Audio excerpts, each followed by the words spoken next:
Hi everyone, I'm Chad Jenkins. Welcome to the Collab Podcast, brought to you by SeedSpark, where we explore the art of collaboration to ignite exponential growth in organizations just like yours by doing just that, collaborating with entrepreneurs all over the globe.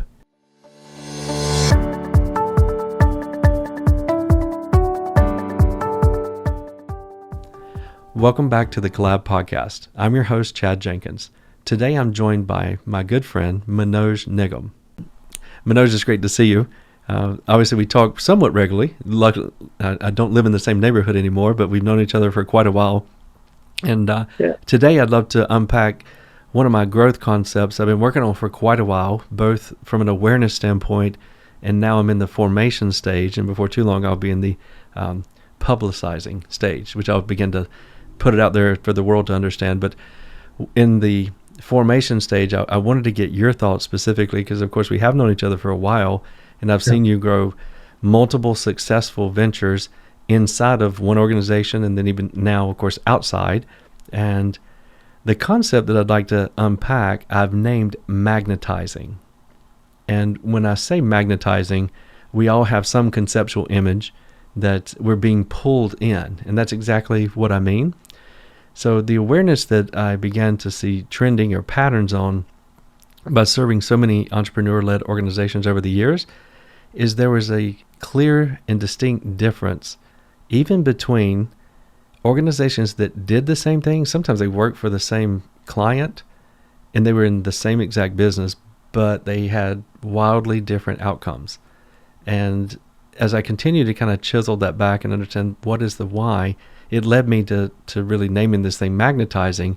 And what I'd love to get into is what are the behaviors, the strategies, the systems maybe that you employed that if now looking backwards, you can clearly tell that by doing it that way, it set your organization up to be magnetized where it potentially pulled in the exact right hero targets, or when I say hero targets, obviously Dan Sullivan's language. Who do we want our business to be a hero to? And then also internal hero targets. So team members, staff, top tier talent. So the concept, I suppose, makes sense to you, even coming out of the gate? Yeah, it does. And thanks for having me, Chad. So, yes, sir. Definitely a very interesting topic to unpack. Yes. So looking back, are there some things that you knew that is very easy, just in a couple of seconds of thinking about it, that you did in your organizations that would result in them being magnetized, whether it be external clients or internal hero targets, team members? Anything come to mind?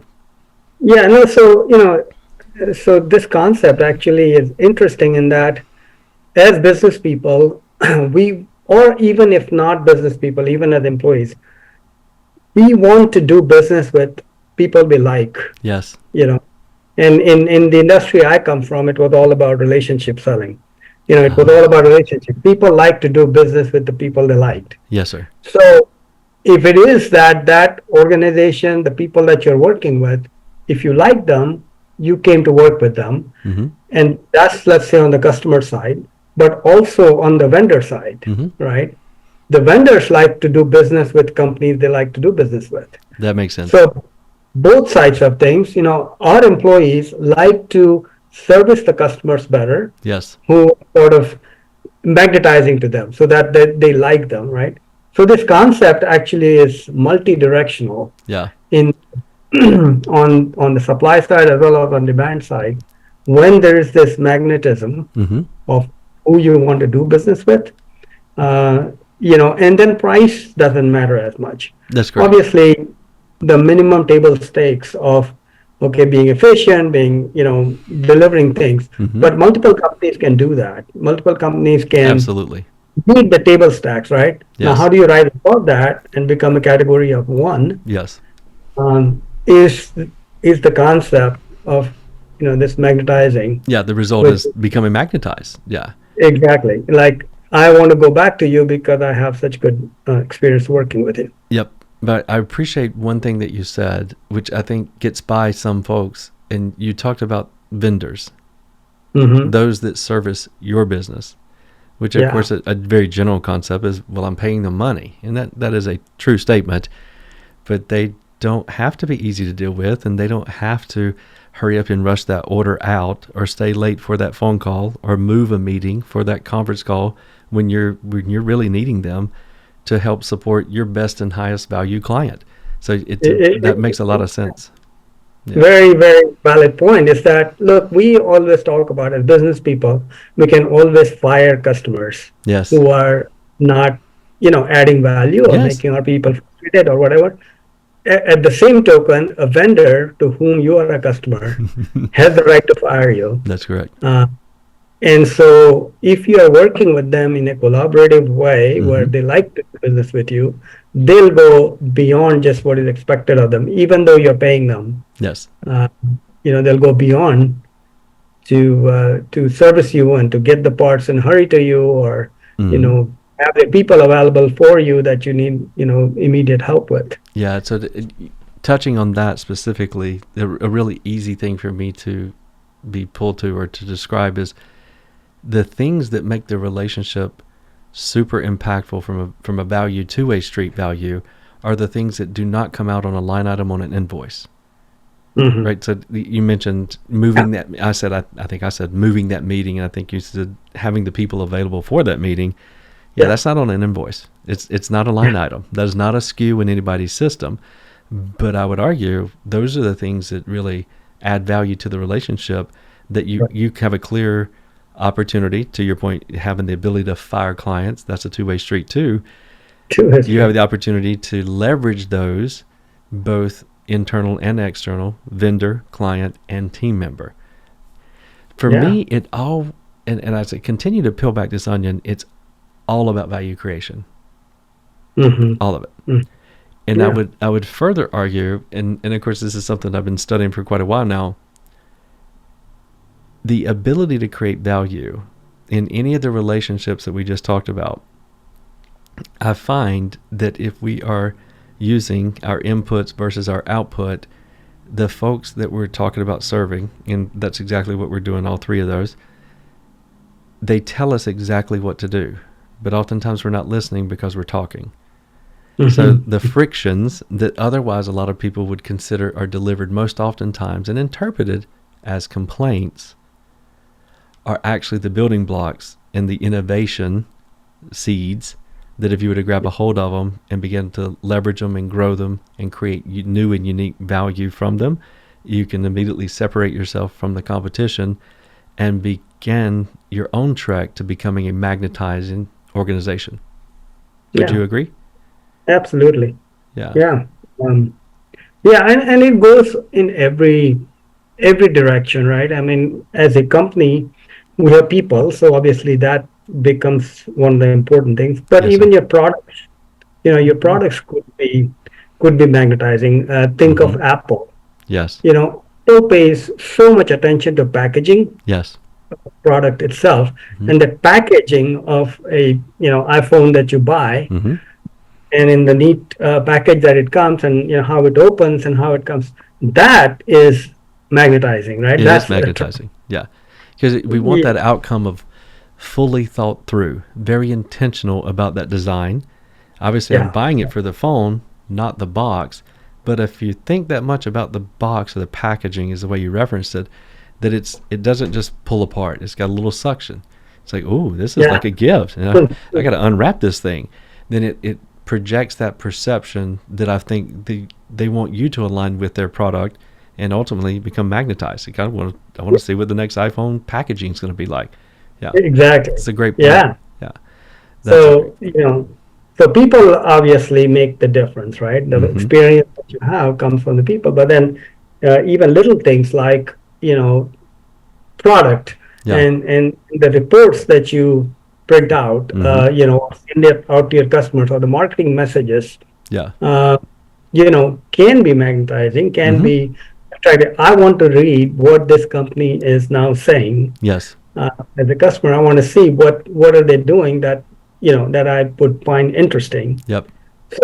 So it's not always about, okay, we have done this, we have done that, but how am I adding value to that customer?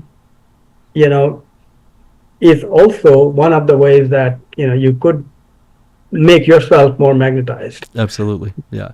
The way you're adding value to them through messaging that you're giving. Yeah. The intentionality around every interaction point, which Apple's extremely very good at doing, obviously, and it just didn't start just Yeah, yesterday. Been doing it for a long time. But right. the Yeah. intentionality around, and I'll reference this because I think it makes so much sense, and definitely in my research and studying, I kept being pulled back to the name of Joe Polish's recent book, "What's in It for Them." Right, so just being Right. driven by what's in it for them. And you talked about a little bit just a second ago. When we print reports, if we're going to share them with our clients, trade partners, some may Yeah. call them, what means what creates value for them in this reporting might be different in what creates value for me when I look at this type of reporting. So that little bit of intentionality can, of course, separate us from the competition because we're not their single source, both Yeah. in client and vendor, and or sometimes even, of course, in internal team members. Whenever you're working department to department, just taking that little extra step and putting yourself in their shoes, and how can I create a little bit more value than just Hmm. printing this report in your example and sending it on over, because maybe they don't need to see it that particular way. Right. Well, if they don't, you know exactly what's going to happen. They're going to send it back. Now you've got to do it twice. So I'm Yeah. just adding expense, and I am not magnetizing at all. Yeah. Yeah. Yeah. Yeah. And yeah. So you asked specifically what we Yeah. had done in my previous organization, if you come to think of it. So we became the tech leader in Mm-hmm. the furniture industry that we were serving through the company I had started called MicroD. We were considered number one technology company in the industry. What got us there, to start with, was actually the product that we had that had never Mm-hmm. been done before. Mm. Um, but beyond that, it was that relationship. We figured Mm-hmm. out early on that this is a industry that relies on relationships. Mm-hmm. So, so when you go to a trade show, it's not so much about, well, it is about, okay, I'm being present, I'm there, and I'm going to demonstrate new products. Sure. But it was a lot more about rebuilding those relationships, reestablishing them, and Mm-hmm. being there, saying, we are here, we're working with you, and, meeting with the people. So, and then when they called back, the interaction that they had with our people Mm-hmm. had to be top notch. So we used to use this index or a metric in the company. We called it WOW metric, Oh, the wow metric. Okay. the WOW metric.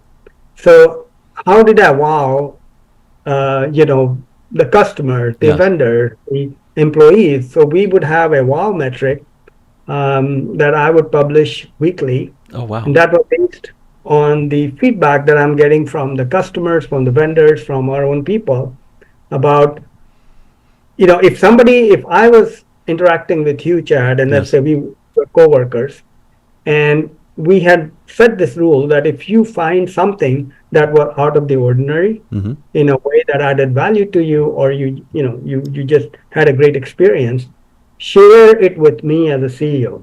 Mm. And then my assistant will collect all those emails that were coming, and then together we'll work over a weekend and we'll put together that wow email Mm-hmm. with the metric for the month, Oh, wow. and we'll publish that Mm-hmm. and email to the company Mm. that this is how we wowed people around us. That's awesome. um, so, Yeah, they so could get that around the concept, absolutely. And they're getting that yeah, immediate feedback as well. Because I would dare say probably some of those things go unnoticed by the individual, but seen by many, which can be exactly. empowering, of course. If I recognize someone who is on a different department or different division and they really Right. made a nice impact. Yeah. Yeah, yeah, and two. It did actually two things in our mind, and we were open to share this with somebody outside. Like Yes. if a customer wowed us, for something they did, or a vendor wowed us. Mm-hmm. So we had opened it all around, but it did two things. One is that we got to get that that okay, this is how we can make a difference. These are the little things, but it also made the person who got that wow mention Yes. also made them feel much more appreciated And for connected. the work they did and connected. Yeah. Yeah. They're part of the team. So, I'm sure it had a yeah, very overarching, maybe even not immediately tied out and seen, but it had an overarching impact on overall culture. That would be my yeah. assumption and expectation. So it did, and so we were in the recurring revenue business. Yes. Our business was based on a subscription revenue, Oh, I didn't know there and was we. another type. Yeah, good point. Well, yeah, there are construction companies, Yeah. right, that you do Yeah. project based. But our retention rate was north of 98, 99% Oh, wow. annually, not counting the additional revenue we get from the same customer, but Yes. just the revenue that what they were maintaining with us for the same service. 98 to 99. 98% Wow. average over 10 years. And it's not because, again, we were the cheapest, Yes. but it was because the customers like doing business with us. Yes. And and we got a lot of referrals Mm-hmm. because the customers, were happy working with us. So the product obviously has to work and you Yes. have to, stay with the time. Mm-hmm. But the way you made them feel when they interacted with you, whether it was at the trade shows or when they reached out for customer service Mm-hmm. or how your marketing message looked, um, you know, one of my most successful salesperson, Mm-hmm. he taught me a few things. Even though, he was reporting to me and a senior, Yes. so this is reverse mentoring, you can say. It does Is happen. that, Absolutely. yeah, it does happen. So, as we all know, there are 13 touches before a customer becomes, or before a client becomes a customer, or Mm-hmm. a prospect becomes a customer, that you have to touch them multiple times. But the way you touch them, what he taught me is that it's not just something like, oh, I sent you a proposal. Did you read it? Oh, then 2 weeks later, okay, have you read that? Every touch that he did Yes. was some kind of a value add. He would send them Mm-hmm. a white paper on something. He would Yes. share a company or rather industry statistic Yes. of what had happened. Some kind of a quote he came across, a book that he read. So he remained on top of their minds, Mm-hmm. but at the same time, he was doing these touches. And eventually, 12th or 13th touch, It he would happened. close. Yeah. Uh, It's and that was so really That's good to so know. interesting that you shared that. So I have a process that I've created. I haven't shared this with anybody, and maybe a couple internal. And it's born out of the awareness of how and what do you have to do to become magnetizing or magnetized as an organization. And I've named it Magic. And Mm, it's exactly what you just said. So the yeah. M stands for how can we share with them, those that we're serving, whether it be internal, external, or vendor, how they can also become magnetized. How can we Mm-hmm. share something that helps them be more attractive for the A? How can we share something that helps them grow for the G? Mm-hmm. The I is innovation, and the C is collaboration. Mm, So in every touch point for our growth partners, we run what's called the magic process.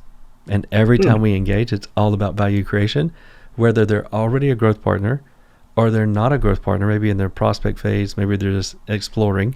Um, but this awareness happened some time ago, and I began to unpack it because I'm very, very fortunate. This is an internal wiring that I've always had, and I wanted to understand why I could create the outcome that I've experienced over many, many different organizations that I've started. And that was the commonality. It's all about value creation, as we even talked about earlier on the call. And it's very interesting that you said it's sales leader in your yeah. organization. He was a sales Yeah, leader. Yeah. it's all about that, right? Sending an email to make sure you got it. Ooh, there's a lot of technical things that exist today through your email system that validate if it received on the other end or not. That's not winning at all. But creating value every time, whether they're ready to buy or not, I believe, and I can say from experience, and now you're kind of confirming, he was a sales leader, right? Yeah. Leading in sales. He might not have been a sales manager, but he's the one that created the He most led revenue. some. Yeah, yeah. He had the best numbers. The Yeah. best numbers. And it's all about value creation. It's all about what's in it for them. It's just another example. Yeah, a very clean example as well. and one that pays a lot of dividends. Right, Yeah, right. No, yeah, absolutely. yeah. And then the collaboration, which is a letter in your magic Yes, sir. formula. So I wanted to share, something I read recently. I was reading about psychology of collaboration, right? Mm, you have piqued my And interest. Hmm. and it is on topic, but I will share this with you. And Hmm. there are it came from Daniel Pink, who is one of the positive psychologists and the author. Hmm. So he shared three things. He said three things matter when you're collaboration. One, there's a driving force or Yes. a leader. Okay, Hmm. think of what we're doing with the collaboration partnership, or growth partners, Yes, sir. SeedSpark. Yes. So that sort of becomes the driving force or the common sort of a platform or a guide, Yes, sir. you know. So there's some kind of a driving force, right? Hmm. And there's a leader that's helping that put together.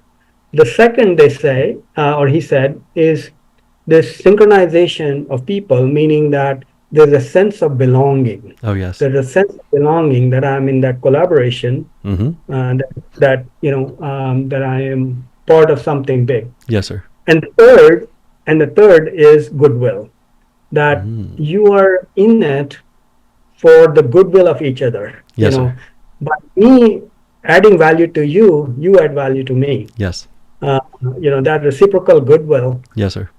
yeah, is what really spoke to me. So then, when we talk about magnetism creating collaborative, formula, Yes. it just fits so well with how we think and how human psychology works. It makes 1,000% sense. One of my concepts, split the outcome or future money. Yeah. Oftentimes, I've just referenced as future money.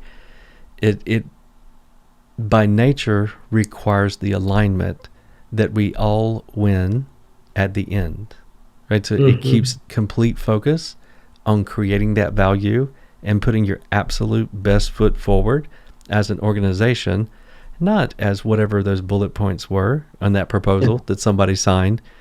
And 2 days later, we all know what happens when you sign that proposal. Things change. Not to the fault Hmm. of anyone, but the market changes, interest rates change, supply chain changes, team members change. But if just being beholden to the old conventions of write a proposal and deliver it and be held to the bullet points on it, that doesn't really work anymore. Not if you Right. want to experience exponential growth, but by Yeah. leveraging the art of collaboration and by running on a magnetized or magic formula and potentially leveraging it with split the outcome or future money, then everybody wins all along the way. And that Absolutely. reciprocal value creation, right? If we know winning is very defined and we're transparent and everybody knows exactly what they're going to get, you're not beholden to the margins in your industry. You get to participate in the outcome. Yeah, it might take just a little bit longer, but I'll tell you, Manoj, and in many examples of working with entrepreneurs and exposing them to this concept, by the time they consider doing the work, then confirming that the work is done, then sending an invoice, then a 15 or 30 day turn or terms on their invoices, splitting the outcome and splitting success when the first dollar comes into the organization, either organization, making sure that you set it up via ACH and share that money immediately, you end up making twice the money. It takes about the same amount of time. And what I think is most impactful and important is whenever you enter relationships like this, true collaborations, and you've done an excellent job at explaining it. So thank you very much for that. True collaborations, you're building relationships that take you through life, right? And the Right. next time you get an opportunity, a true opportunity that is out there on the horizon, hasn't been done before, you definitely don't have the resources yourself to do it, but you have all these collaborative partners that you've been creating and building this network of trust with, and they like you, of course, you can begin to move at light speed. Yeah. And those big ideas are not so big anymore. They can become reality really quickly. So thank you Yeah. for that. That's spot on. Well, and coming back to the topic of magnetizing. Yes, So fortunately, business is not a zero-sum game. that's correct. You know, unlike a sports match Yeah. where only one team wins. Mm-hmm. Okay. businesses are not zero sum games. Mm-mm. You can win together. If you make your customers win, Mm-hmm. you win. And if you win, your vendors win. That's right. So everything can grow together, Mm-hmm. right? And which is what you're saying is that split the outcome or split the success. Yes. And when you are growing together, through this goodwill oriented collaboration, Mm-hmm. then magic happens, right? Yes. I mean, there's no reason like, okay, when you put like, sometimes they say opposites attract, Yes. but sometimes similars attract too. I would Like agree. if Yes. if your customers, your vendors, and you are all three magnetizing companies, you are all going to want to work together with each other because you want to work with winners. That's right. And you like those people that have the same thought and feel and ambition and want to grow further. And so if you are helping customers and the vendors win together with you, Mm-hmm. you all rise up just like a rising wave lifts all the boats. All the boats. All the boats. Right. Exactly. Yeah. Unlike a zero sum game, Mm. where one has to sink before the other can Before the lift. other one goes up. Yeah. And sadly, that is the mindset of so many. Yeah. One of my Dan Sullivan said it originally, and it's something I had done years and years ago, but I'd never really called it this. Turn your competitors into your clients. Yeah. Right? And I've done that time and time again. Is that I like to not. I'm not a Me Too guy. My parents would say I'm very stubborn. I can see best practices, but at a very early age, I figured out that was just average, and I could do better Mm. than that. So it looks like I may be stubborn because I always just want to do it my own way, but I do like to share. And sure enough, over the years, in many different industries that I've owned businesses in, I ended up doing business with my competitors sometimes as much as I was doing with the market. Because Yeah. by collaborating together and sharing what I had figured out and they could adopt it, the market's plenty big enough. No one Right. has 100% of the market, right? So Yeah. working with them, you began, and you said it so well, you become magnetized and they begin to share ideas as well. Yeah. Uh, Right. Right. a long time ago, and this is a little on and off topic, it's helped me build relationships that still propel me forward today. When the Great Recession happened, this is what, 2006, 7, 8, 9, Mm. landscapers in that I had a ton of business with, most of them in the city that I'm in, I recognized those that they worked for, which are very large home builders, were going to shorten and thin up margins. And they would just start Mm. beating the vendors up, right? It's very common when there's a downturn. We all have probably experienced that. And because I had them all as clients, and there was a good bit of trust built, I began to create a little consortium between 5 of them and said, hey, if you guys would just kind of work together and not drop your price or your pants, then you can hold your margin. And it Mhm. worked. Mm. And on the basis of that, they began to collaborate with each other in talent, in equipment purchasing, in best practice on maintenance and management. And even though they were all, to the outside world, they looked like fierce competitors, that wasn't true at all. They began to succeed and win together, and they became magnetized whenever other big national home builders came to town because they were executing at a higher level.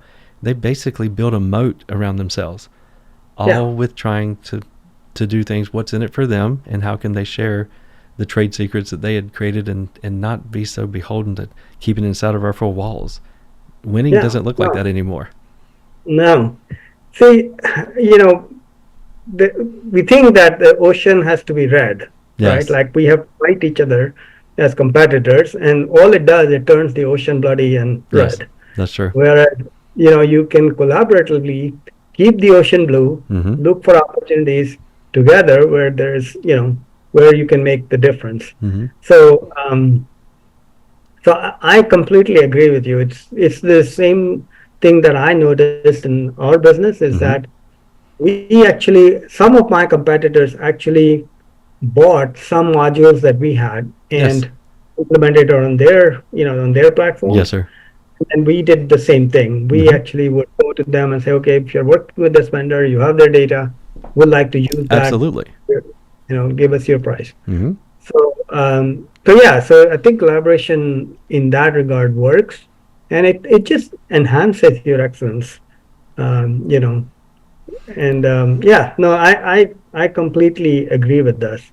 Winning together is better than, I won, you lost Yeah, no, mentality. one you lost does not last forever. It just doesn't. No, but winning Yeah, together can take you a whole lot further. Yeah, really yeah, and truly. As expected, this spot right down the fairway to unpack this particular concept. I don't know if I could have picked a better guest to go down this road with. Uh, I yeah. I knew from meeting each other probably, I don't know, 15. I'm going to say 15 because I don't want to feel so old. It may be closer to No, 20. I guess it is probably yeah, closer to 20 now that I really unpack it in my brain. 20, yeah, it might Yeah, be. just the way that you approached others, and there was originally in a Vistage group, I recall, just the way that you interacted with others, and of course over the years we ended up doing business together with a Right. couple of our organizations. Sure. It was true. I could see why you were magnetizing, and you had created Thank a you for saying that. magnetized organization in your industry. And I'm really hopeful the way that we unpack this today helps other entrepreneurs do the same thing. You touched on one Yeah. thing, and I'll wrap it up completely. Entrepreneurs, I feel like true entrepreneurs wake up every day with thinking about how can they create more value today. And we touched on the call for themselves by way of creating value for those that they serve, both team members, vendors, and clients. Um, Hmm.